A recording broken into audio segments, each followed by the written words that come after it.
Dissection of a dead body to find the cause of the death.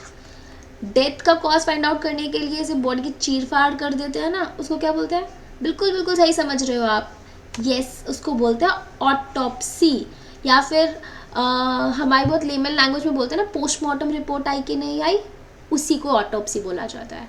तो auto शब्द, ये चीज़ याद रखना, ऑटो होता है डेड बॉडी के लिए, ऑटोप्सी डेड बॉडी की होती है। तो जो लिविंग बींग्स का टेस्ट होता है, जैसे मैं जिंदा हूँ तो अगर मैं अपना ब्लड सैंपल दे करके आती हूँ लाल पैथ लैब में जा करके, जो हमने पिछली वाली वीडियो में हमने एक नया वर्ड सीखा था, ठीक है, तो पूरा सैंपल दे करके आऊँगी, और अगर मेरी बॉडी की जो एग्जामिन होगी, डायग्नोस करके जो बीमारी पता चलेगी, उसको क्या बोलते हैं? उसको बोलते हैं बायोप्सी। बायोप्सी रिपोर्ट आती है। तो एक ऑटोप्सी होती है, एक बायोप्सी होती है। अब दोनों को याद कैसे करेंगे कि कौन सी डेड बॉडी की और कौन सी लिविंग बींग की है?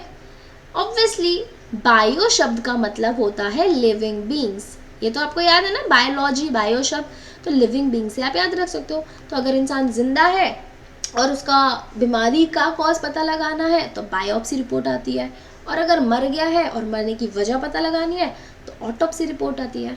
तो ये दोनों शब्द को याद करना बहुत ज़रूरी है, और इन दोनों का डिफरेंस भी आई होप आपको अच्छे से क्लियर हो गया होगा कि आप इसको कैसे याद करोगे, ठीक है। ऑटोप्सी के देखो और कौन कौन से नए हमारे वर्ड्स हैं? Postmortem examination, postmortem report, yes, postmortem की स्पेलिंग भी याद कर लेना, पोस्टमार्टम पढ़ लेते हैं बहुत से लोग, तो इट्स मॉर्टम है, ठीक है। नेक्रोप्सी भी बोलते हैं इसको, नेक्रोप्सी रिपोर्ट, ठीक है।